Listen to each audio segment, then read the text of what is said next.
एक कहावत है कि जैसे एक कपल होता है, कभी रिश्ते के बीच में तीसरे बंदे को एंट्री ना देनी चाहिए तो रिश्ता खराब हो जाता है। सभी बोलते हैं इस बात को, लेकिन मेरा क्वेश्चन ये है कि तीसरे बंदे की एंट्री होती ही क्यों है?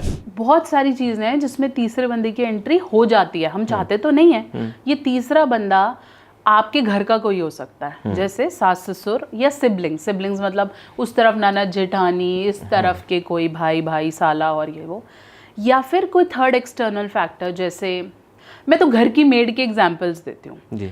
घर की मेड अगर नहीं आई या घर की आपकी वाइफ ने कुछ बोला और मेड ने नहीं सुना, उसने बोला जी यहाँ कपड़ा मार दियो, मेड नहीं सुन रही, तो वाइफ ऐसे एग्रेशन में आ जाती, पति को बोलती तुम ही लाए थे, अब तुम भुगतो नहीं लाओ, है ना।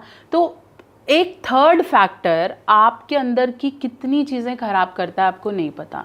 और ऐसे में आप बोल रहे हो कि यार तू निपटा ले मेड को खुद, तो वो आप पे आ जाएगी कि तुम तो चाहते ही नहीं ना घर साफ हो, तुम तो बिल्कुल ध्यान ही नहीं दे रहे, इन्वॉल्व ना हो घर के काम में, बिल्कुल तुम करना ही नहीं चाह रहे हो। तो हर थर्ड पार्टी आपके आसपास ही घूम रहा है। वो आपका बॉस हो सकता है, आपके बॉस से उनको लग रहा है फोन पे ज्यादा बातें कर रहे हो, मीटिंग की बात कर रहे हो, तो वहाँ उनको लगेगा भी मेरी तरफ ध्यान नहीं दिया जा रहा, ठीक है। आप अपने बच्चे के स्पोर्ट्स टीचर से बात कर रहे हो, भाई आपने उसे एकेडमी डाल दिया कोई गेम खेलने के लिए, उससे आपका इंटरेक्शन ज़्यादा है। कोई घर में आपका कोई दोस्त आ रहा है, इनके दोस्त का पति है, कुछ भी हो सकता है, ये थर्ड आदमी यहीं कहीं है। और जब ये थर्ड आदमी आपको कंफर्ट देने लगता है, मतलब आपको लगता है ये कपल तो हमसे वाइब करता है ना, घूमने जा रहे हैं, अकेले पति पत्नी घूमने जाए तो बोर हनीमून ठीक है, हाँ, वो फिर वो हो जाते हैं कि फिर लगता है कि कोई और हो तो मस्ती होती है ना, बंदा थोड़ा थोड़ा ले लेता है, थोड़ा बैठ जाता है, थोड़ा घूम लेता है, फिर बातें छाते हो जाती हैं, तो लोग कपल ट्रिप्स ज़्यादा एंजॉय करते हैं। अब ये कपल ट्रिप्स में जब आप उनके साथ कंफर्टेबल होने लगते हो तो आप उनकी राय लेने भी लगते हो। हाँ, बिल्कुल, आप नहीं भी चाहते तो भी आप देने भी लगते हो और लेने भी लगते हो। अब ये थर्ड पार्टी आपके घर नहीं बैठ रहा, लेकिन उसकी बातें आप वो अपना काम कर रहा है अच्छे से, है ना।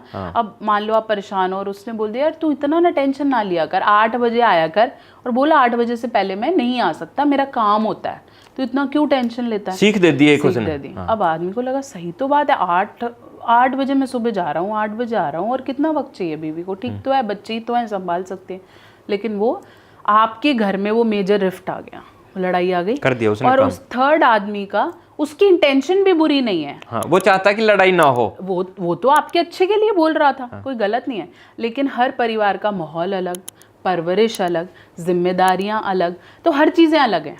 वो थर्ड पार्टी कभी भी बहुत बार गलत इंटेंशन से आती ही नहीं है, लेकिन उसकी राय, विचार, उसकी नेगेटिविटी आपको ख़राब करती है। कुछ लोग ऐसे हैं भी जो नेगेटिव होते हैं, वो सिर्फ देख रहे होते हैं कि कहाँ अच्छे लोग मिलें और उनके अंदर कोई ना कोई वीकनेस क्रिएट की जाए, बुरी नज़रें, एविल आई, ये सब होती हैं, ठीक है। लेकिन हमें लगता है कि जैसे कई पति हैं ना, फोटो खिंचवाने से बड़े शर्माते हैं बीवियों के साथ ना सोशल मीडिया पे, पूछा जाए तो वो बोलते हैं कि प्यार है तो सही, अब उसको दिखाना क्यों है।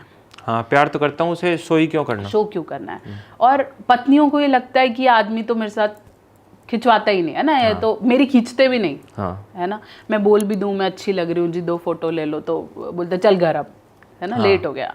तो ये सब चीज़ें कहीं ना कहीं ज़रूरी भी हैं।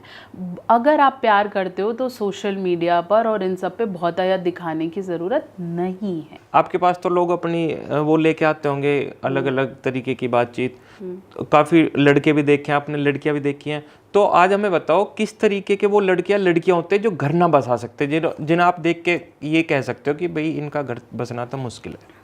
ऐसा कोई भी इंसान बस ही नहीं सकता, चाहे वो लड़का हो या लड़की हो, जो सिर्फ मैं के बलबूते पे जीते हैं।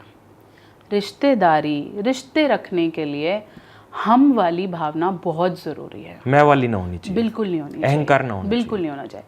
मैं रिश्ते तो चलो बहुत बड़ी बात है अनूप जी, जहाँ आप मैं हो ना, वहाँ आप अपने आसपास लोग इकट्ठे ही नहीं कर पाओगे। शुरू में कोई एक जना आपका मैं देख के आपसे बात करने भी लगेगा कि ये तो बहुत एटीट्यूड है और अच्छा बंदा है, तो हो सकता है वो आपसे बात करे, लेकिन जैसे उसको समझ में आएगा कि ये हम नहीं दे रहा, वो आपसे दूर हो जाएगा। ये लोग सक्सेसफुल तो शायद हो जाते हैं, लेकिन ये अकेले होते हैं, हमेशा अकेले रह जाएंगे, क्योंकि इनको मैं के अलावा कोई दिखता ही नहीं है। आप इनके साथ खाने बैठे, बोले मैं तो पिज़्ज़ा खाऊंगा तू देख ले, इंसान ऐसा हो ना जो आप क्या खाएंगे, चल यार समोसे खाते हैं, तो आपको चाहे टेस्ट नहीं भी आ रहा, आपको मज़ा आ रहा मजा आ रहा है ना। और कॉम्प्रोमाइज़ किया ना, मैंने समोसा खाया, मैंने कॉम्प्रोमाइज़ किया, आपको भी टिक्की खानी थी, आपने भी कॉम्प्रोमाइज़ किया, लेकिन हम दोनों ने जो वो समोसे का कॉम्प्रोमाइज़ किया उसमें हमें प्रेम मिला, हमें भावना मिली। अगली बार हमें नहीं भी पसंद होगा ना, हम कहेंगे यार समोसा मिलेंगे, खाएंगे, मिलेंगे चाहे नहीं खाना हो। जैसे हर आदमी की प्रायोरिटी लिस्ट पे होता है कि एक ऐसा पार्टनर जो मेरे माँ बाप की सेवा और इज्जत करे, ठीक है, क्योंकि वो चल के उनके घर आ रही हैं, तो कहीं ना कहीं उनकी लिस्ट में सबसे ऊपर होता है कि सेवा और इज्जत हो। आजकल पैसा है, सब कुछ है, आप नर्स भी रख लेते हैं, सेवा करने वाला भी रख लेते हैं, बट वो भाव तो घर का बंदा देगा, घर का बंदा देगा, ठीक है ना। वो आप सब साफ कर जाएगा, दवाई खिला जाएगा, बट वो प्यार जो उन्हें चाहिए। वो कहते हैं ना कि जैसे लाइफ में एक गिलास पानी तो कोई भी दे देगा, उस एक गिलास पानी के साथ जो भाव और प्यार है ना, वो जरूरी है, तो वो पानी काम करता है शरीर में। और घर के बड़ों को आपके पानी और रोटी से ज़्यादा आपका भाव चाहिए, है ना। उनको कान चाहिए और आप चाहिए हो, वो बोलते जाएं और आपका हाँ जी पापा आप सही कह रहे हो, आप ना करो उनके कहने का, लेकिन आप उन्हें सुन लो, ठीक है, उनकी बात अहमियत दो।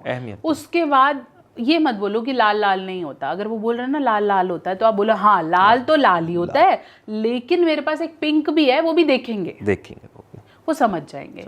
ये भाव आपको काम करने वाले लोग, मेड्स, आई, जो भी दाई है, जो भी कर रहा है, उससे नहीं मिलेगा, क्योंकि वो नौकरी ही कर रहे हैं, उनके भाव तो अपनों से मिलता है, अपनों से मिलेगा। न्यू इंटरव्यू दे रही थी, वहाँ बोल रहे थे कि मैम अच्छा रिलेशनशिप क्या होता है। हाँ। तो मैंने बोला अच्छा रिलेशनशिप वही है जहाँ आप दोनों को ऐसा ना लगे कि हम उससे अलग हो गए जो हम शादी से पहले थे, हम वैसे नहीं तो उसका बेहतर वर्जन है, उसके बेहतर है। लेकिन अगर हम वही नहीं रह रहे, हमारा नाम, हमारे होने की आइडेंटिटी नहीं है, तो थोड़ा गड़बड़ है। फिर उन्होंने पूछा मैम अच्छा रिश्ता वही होगा ना जिसमें लड़ाई नहीं होगी। मैंने कहा नहीं, अच्छा रिश्ता वो है जिसमें रोज ही लड़ाई हो रही है, रोज ही लड़ाई हो रही है और रोज ही मना के सो रहे।